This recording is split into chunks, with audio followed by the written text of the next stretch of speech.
In this episode, I'm taking the best clips from previous videos and I'm dropping real answers to the most frequently asked questions I've been getting on this channel about moving to San Antonio. Questions like, how much are the HOAs? Do you like Alamo Ranch or Stone Oak better? What areas have the lowest property tax rates? What are the areas with the most jobs? How are the winter months? The crime rate in San Antonio. Stay tuned because this is the Q&A session that you've been waiting for. I'm giving you everything that you need to know about living in San Antonio and we're getting into it right now.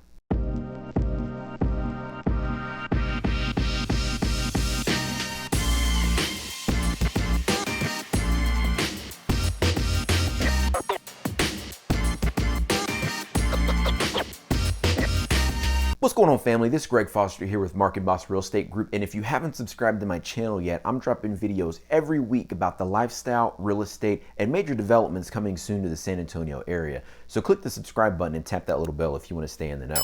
And my team and I, we're getting calls every day from folks just like you, researching homes and neighborhoods in the Alamo City, and we really dig it. So if you're thinking about buying or selling a home anywhere in the San Antonio area, then give us a call, shoot us a text, send us an email, or click the link in the description to schedule a Zoom call with a member of my team. However you want to get a hold of us, we've got your back in San Antonio, Texas. Kat Williams wants to know what areas have the lowest property tax rates but still a safe area to live. So this one is a really good one too because I talk a lot of my videos about the property taxes here in San Antonio. If you're going to be in the city limits, your tax rate is usually going to be around about 2.7%, which means that depending on how much money you put down, your property taxes could be up to a third of your mortgage payment. Contrast that with the 2% you'd pay if you lived outside city limits, and it's usually a difference of like $200 to $300 a month in the payment for the exact same priced home. If you jump into Google Maps and type in San Antonio, Texas, you'll see a pretty good outline of what the city limits look like. A lot of the areas outside Loop 1604 still have a San Antonio address but fall outside the city limits, giving you the opportunity to take advantage of lower property taxes. And as I mentioned earlier, these areas are where a lot of our clients tend to settle down based on newer communities, great schools, and a sense of safety that they feel from all the gated neighborhoods out there.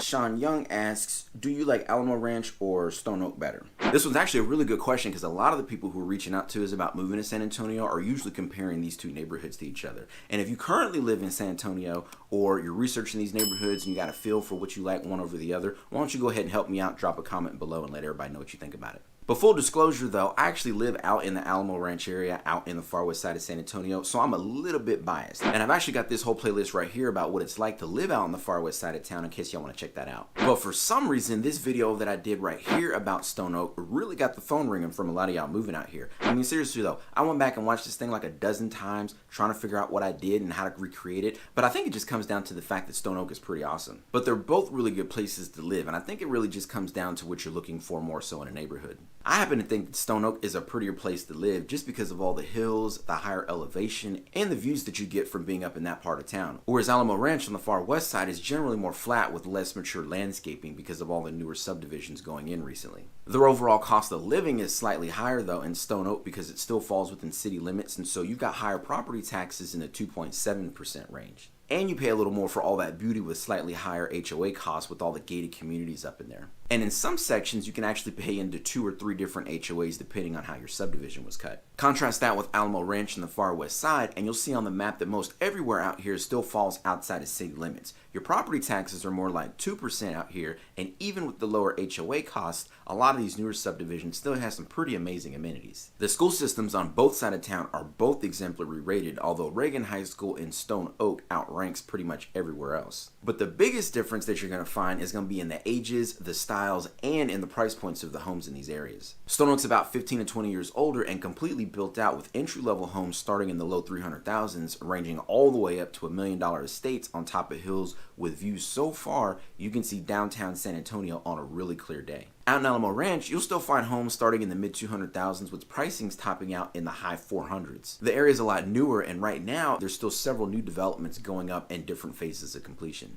If you're really looking for affordability and great schools as well as a newer home with some of the best neighborhood amenities in the entire city, then I'm telling you, Alamo Ranch is where it's at. But for the people who are willing to pay a little extra for the location, for the scenery, and for the exclusivity that comes from living in the Stone Oak area, they tell you that there's nowhere else in San Antonio that they'd rather live. Lily Andrews, and she's wanting to know how much are the HOAs. So here's a really good news about the HOAs here in San Antonio. Most of them are in the $300 to $600 a year range, which really tends to surprise a lot of people. They'd be like, hold up, Greg, That's like $25 to $50 a month. And I'm like, I know, right? Really, it's kind of crazy when you think about all the amenities that you'll find in most of the suburban areas in San Antonio. I mean, you've got everything from large pools with splash pads and sport courts to walking trails and large green spaces, and even lifestyle directors that organize community activities with food trucks, block parties, and neighborhood garage sales. Now, I can already hear a lot of y'all out there talking about how you don't want to be in an HOA with all of the rules and stuff, which, first of all, let me get one thing straight. This is Texas. And as I'm sure you know, Texans really don't like being told what to do either. More than anything, the HOAs here are mainly just about keeping up the aesthetic of the neighborhood. If you ain't trying to cut your grass, or if you want to paint your house pink or purple or something like that, HOA probably gonna be like, we don't do that here. Other than that, you probably gonna be cool. Unless, of course, you want like goats and chickens or something like that. That's gonna be a hard no. Expat Lifestyle wants to know, what are the areas with the most jobs? I want to move close so I can take the bus or walk. The areas with most of the major employers in San Antonio are going to be the northwest, the far west, and the far north parts of the city. And people living in these areas typically enjoy shorter commute times to work. Northwest San Antonio is along I-10 from Loop 410 all the way out past Loop 1604. And right up in there, you've got the Texas Medical Center with a number of major area hospitals and clinics. There's the corporate campus for USAA, and then the main campus for UTSA is right off of Loop 1604, along with the corporate headquarters for Valero Energy right next door. Out on the far west side, we see a lot of the main operation complexes for large financial institutions and insurance companies like Wells Fargo, Chase Bank, Citibank, Frost Bank, and Nationwide. Then up in far north San Antonio, we have more jobs in the medical field with Methodist Hospital, Baptist Hospital, and the Children's Hospital, all right there in the Stone Oak Medical Complex, along with even more jobs in the energy field with the corporate headquarters for Marathon Petroleum right off of Highway 281. Then, of course, there's the 4 military bases we have here with Lackland Air Force Base, Camp Bullis, Randolph Air Force Base, and Fort Sam Houston. Now, you can check out this video right here if you're wanting a full breakdown on the highest paying jobs and major employers in the San Antonio area. We see a lot of people making a decision about where they live based on where they're going to end up working and the type of community that they feel comfortable with. This video right here gives you a whole lot to think about when it comes time to figuring out which neighborhood you want to live in. PG wants to know, is it possible to get pre-approved for a home in San Antonio but still have employment in a different state? My family would be living in SA and I would be working in California. We've actually helped a lot of clients do exactly that, so it's totally doable if it's something you want to look into. In fact, a few of the things that my team covers in their initial consultation is timing around your employment and move dates, along with a few financing guidelines when we're helping people put a plan together for relocating. Now, we're realtors and not loan officers, okay? So we do have folks that we can refer you to have a much deeper discussion around your financing strategies. But in scenarios where you're looking to buy a place in Texas without job or income in this state, we usually recommend that you look into a second home purchase. We've had folks go that route when only part of the family was moving here, like you mentioned, and also when our clients are looking to buy here before they actually secure a job locally. It doesn't really matter if you currently own a home or if you're renting in your current state. Lenders just consider it a second home purchase for that loan product when you're buying a home in an area but you're not drawing income from there yet. You do have to go conventional with at least 10% down, so that cuts out government insured loans like FHA and VA, and the interest rate is slightly higher for a second home purchase, but not by very much at all. For a lot of our clients, going the route of a second home purchase made a lot of sense because it allowed them the opportunity to secure a home here while still giving them the flexibility they were looking for around their job search when they put their current home on the market and ultimately when they decided to move here. So Grimald Johnson says, thanks for the video, love the content. He likes all the new communities going up in the area. However, with new communities comes less space between neighbors. Where should I be looking if I want a bit more space but also have the community feel? Good schools are important, of course, too. So this is a common question we get from a lot of people too, because there's this talk about all the affordability in San Antonio and Texas in general, especially when you're comparing it to some of the higher cost areas on the East Coast and the West Coast. But that's mainly if you want to be in a subdivision. You can still get a really nice home here starting in the $250,000 to $300,000 range for something that's either brand new built, recently built, or in a master plan community. The only real issue here is that most subdivisions only have a 5-foot setback from the side lot line, which means you pretty much end up with another house 10 feet away from yours. And it doesn't really matter if you're like the $200,000 or the $400,000 price range. Your neighbors are basically right there. If you're looking for something with a half-acre home site or bigger, you actually have to go a little further out into the outskirts of San Antonio. Some good places to look are out further west towards Medina Lake, out towards Bernie along I-10, or further north along Highway 281 out towards Bulverde and Spring Branch. These areas really are beautiful with some amazing views of the Texas Hill Country, and you've got access to great school systems there too. You just have to be willing to pay for something like that because larger home sites with newer homes in these areas typically start somewhere in the mid 400,000s and then they jump up pretty quick from there. John Zeke says, one of the reasons I'm moving to Texas is that as a disabled vet at max level, I don't have to pay any property taxes. And there are military bases for me to shop for sales, tax-free goods. I laugh at the idea of heat. I live in Minnesota, and no matter how hot it gets, your car doesn't slip into a ditch and kill you. So this one right here is actually a pretty big deal for a lot of our military clients. Not only do we see a lot of active duty folks PCSing in and out of San Antonio with all of the military bases and medical facilities here, but we also have a lot of retired service members moving here as well. Many of which either went to basic training here or were stationed here at some point in the past, fell in love with San Antonio, and decided to move back here whenever they could. And for those of y'all that didn't know, you're looking at some serious discounts on your property taxes if you have a service-related disability rating, in some cases bringing your tax liability all the way down to zero. We've had clients able to increase their purchase price anywhere from $75,000 to $100,000 more once the property taxes were pulled out and still keep their payment the same. And with San Antonio affectionately known as Military City USA, there's all kinds of opportunities for folks to make a home here, to take advantage of the DoD and civil service job opportunities here, and either raise a family or settle down for retirement in a city that really appreciates the service that they've given to this country. Oh, and on a side note, I actually grew up in Kansas, and while the winters there aren't as severe as the winters in Minnesota, we'd still get snow and freezing rain well into March, so I felt that whole sliding into a ditch thing down in my soul. Rage Quit asks, how are the tornadoes or hurricanes in San Antonio? I'm gonna go ahead and throw this one up here one more time. We don't do that here. A lot of the severe weather in Texas actually misses San Antonio for the most part. Out in West Texas, it's all dry and you've got these crazy dust storms, and then further up in Dallas is where you usually see a lot of more of the tornadoes and the large size hail, and then over in Houston is where you see more of the hurricanes and the flooding with them being so close to the Gulf. Not that we don't get hail and some strong thunderstorms in San Antonio, it's just that we're pretty fortunate in the sense that, you know, it's not near as extreme out here as it is in other parts of the state. So Julie Smith says, you said about the season being 2 summers. She wants to know, how are the winter months? So this goes back to one of my other videos where I said something like, we do have all 4 seasons. There's fall, spring, summer 1, and summer 2. That's just to say that it's either warm, hot, or really hot in San Antonio for most of the year. My wife and I grew up in the Midwest, so the first time that we went back to school shopping out here, we made the mistake of buying our kids all these jeans and long sleeve shirts and hoodies. And then of course we ended up with highs in the mid-90s all the way through Thanksgiving. I can still remember one of the first Halloweens out here when my wife got extra fancy and ordered me and our youngest daughter some custom Beauty and the Beast costumes. Not only could I not see anything in that mask and she had to lead me around half blind most of the time, but I swear I lost like 10 pounds sweating in that thing because it was like 85 degrees that night. We did win the best costume contest though. Most winters here are really mild though, with highs in the mid 50s from December on through February, and you get a few nights here and there where it'll drop down to the low 30s. At least that's what I've been saying to people until we got this like freak of nature snowstorm that happened back in February that pretty much shut down the whole state of Texas for a week. At first it was like, oh my gosh, this is so beautiful. Kids, come look at the snow, play in the snow, be one with the snow. And everyone was happy. Oh yeah, and there was also that one guy that was rolling through Stillwater Ranch on his 4-wheeler doing donuts in the cul-de-sacs. And then the power went out and didn't come back on for like 3 days. Crazy thing though is that it was over just as fast as it started. Weatherman was like, Wednesday, 18 degrees outside and miserable. Thursday, 76 degrees outside and beautiful. Other than that one freak event that we'll probably never see again in our lifetime, the winters out here in San Antonio are usually pretty easy. That kid's son asked for a video on the crime rate in San Antonio.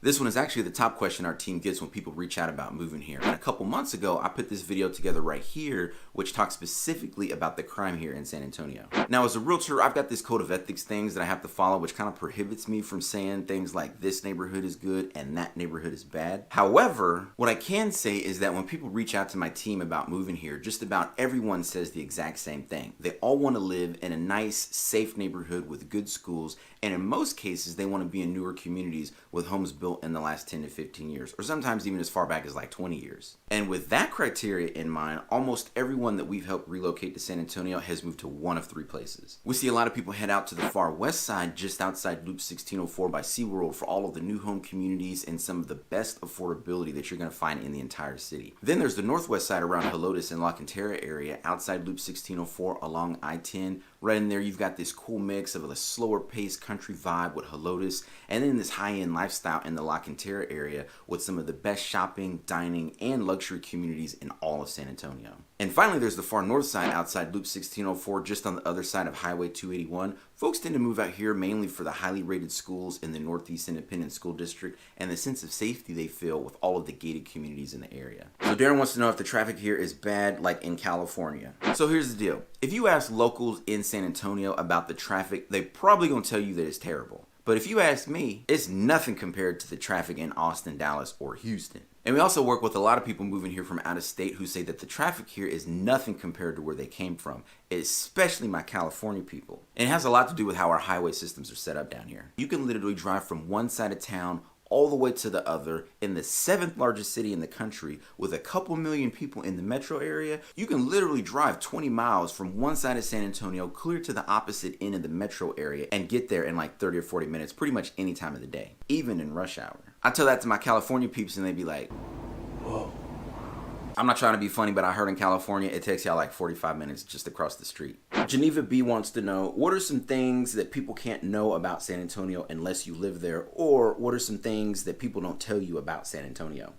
For me, I probably have to say that it's the culture and the vibe here. I mean, you can't really know what that's like until you experience it firsthand when you get here. And I promise y'all, I'm not trying to get all woo-woo on everybody, okay? And I know that it's tough to put words to a feeling, but I'm telling you, it's just a different kind of energy out here in San Antonio. And it's why when I'm putting these videos together, I like to drive through the neighborhoods to show off the homes and the trails and the amenities. It's why I throw the drone up in the air so you can see the landscapes with the hills and the sunsets, all the parks and the lakes and the fun stuff to do here. This city really is beautiful and has such a major impact on how people feel when they live out here. When people reach out to our team about moving to San Antonio, one of the first things that we always ask people is if you've been here before, because if you have, then you know firsthand exactly what I'm talking about. More than anything though, it's really the people here that make San Antonio what it is, and you don't have to take my word for it. Every video on this channel is full of comments from people that just love this city. Strongo says, I've lived here for 2 years now. It's awesome for me. This city is peaceful. People are really friendly and respectful. There's lots to do and lots of food to eat. The city is growing bigger. There's a lot of opportunity here. Lazarus Salazar says, we moved here 4 months ago and absolutely love it. We live in Alamo Ranch. My wife and I love the schools and my son is just excited to go. And like you said, the economy here is incredible. If you're not working, it's because you don't want to. And then Jaime Sentian says, great video. I love San Antonio, and looking at your video, I want to tell you that most of the things you mentioned are spot on. One more thing, San Antonio is like 4 different cities in one, depending on what side of the city you're in. There's different customs in different neighborhoods here too. Us older folks know the difference. It can tell what side of the city you live on based on how you talk and act. People just really love living here, and it's one of those things that you have to experience for yourself in order to really understand. That, and you can't really appreciate how bad the fire ants are out here until you get to San Antonio and one of them things starts chewing on you. Sarah Ortiz says, hi Greg, my husband and I are relocating from Boston, Massachusetts. Haven't heard much about the healthcare systems. It's extremely important to us for personal reasons with one of our boys. I like what I've heard about this area of San Antonio. Can you provide your own insight regarding healthcare? Thanks. So the healthcare systems here in San Antonio are actually really strong, and that's also one of the questions that we've had from a lot of our clients either in or nearing retirement as well. We're actually home to the Texas Medical Center, which serves as the hub for medical research, technology, and innovation in the South Central region. The Stone Oak Medical Center on the far north side has a couple of large area hospitals with North Central Baptist and Methodist Hospital, along with the Children's Hospital of San Antonio. Out on the far west side, you have the Christus Santa Rosa Hospital, along with several smaller clinics in the Westover Hills Business District, which is actually where our oldest daughter went for physical therapy a few years ago after a back sprain playing middle school basketball. And on a more personal level, our youngest daughter actually has a super rare condition with her right eye, and we were really fortunate to get connected with some amazing eye doctors at a private practice here. They put together a specific game plan to not only help retain, but also drastically improve her vision as well. All that's just to say that I really think you're going to find everything you're looking for here medically, and we'd be happy to have any further conversations with you about questions you've got with moving your family here. Cullen McCormick asks, what's so good about HEB? I'm moving to San Antonio in a month. Okay, Cullen, I hope you're watching this, bro, because I'm about to put you on game to what this whole HEB thing is really about. First of all, HEB is the single best grocery store chain in the universe. And it's mainly because it's a Texas thing, and we all know everything is better down here in Texas. Now, we got a lot of people reaching out about San Antonio who are also thinking about moving to Florida, and trust me, you really don't want to do that? I mean, I get it. Florida's got all this pretty sunshine and these amazing beaches, but Florida also has hurricanes, big snakes, and alligators. And if you're not careful, you're going to end up shopping at one of them other grocery stores thinking you're really doing something when you could have just came to Texas and had a life-changing experience every time you need to pick up some bread, milk, and eggs. And in case you think I'm just hyping things up, we tell clients all the time that it's basically a wasted trip to San Antonio if you don't visit at least one H-E-B in the area that you're planning on moving to. And they'd be so mind blown, they even take selfies standing outside of H-E-B and send them to us. Seriously though, I really wish I could find the words to truly articulate the awesomeness that is H-E-B. But it's kind of like trying to explain to somebody what love is. You just know it when you feel it. Jason Deadrock says, watching your videos really makes me and my wife excited to PCS back to and settle down for good in San Antonio. Now this one right here is probably one of my favorite comments on the channel so far. Not only do we see a lot of active duty folks PCSing in and out of San Antonio with the 4 military bases that we have here, but we also help a lot of retired service members who are moving here as well. Many of which who either went to basic training here or were stationed in San Antonio at some point in the past, fell in love with this city and made it a goal of theirs to move back here whenever they could. And with San Antonio affectionately known as Military City USA, there's all kinds of opportunities for folks to make a home here, to take advantage of DoD and civil service job opportunities here, and either raise a family or settle down in retirement in a city that really appreciates them for their service that they've given to this country. Yard Joy wants to know, how far in advance should a person start looking if they're thinking about relocating? We tell most people that if you're thinking about relocating anytime in the next 6 months to a year, then it's a really good idea to go ahead and just reach out to our team, start the conversation, and get a plan together to see what it looks like to move out here and how to get a smooth transition. We've got people that we're working with right now that we first started talking to over a year ago, and when I think back to what it was like moving to San Antonio, I just know that my family and I, we would have really appreciated having somebody that we could talk to ahead of time to kind of keep us in the loop on what was going on out here. Now, if you're thinking about moving to San Antonio and you want any more information on what it's like to live out here and what that process might look like, our team's getting calls from people every single day, just like you, looking into the Alamo City, and we really dig it. So if you're thinking about moving or relocating anywhere in the San Antonio area, then give us a call, shoot us a text, send us an email. However you want to get a hold of us, we've got your back. We're moving to San Antonio, Texas.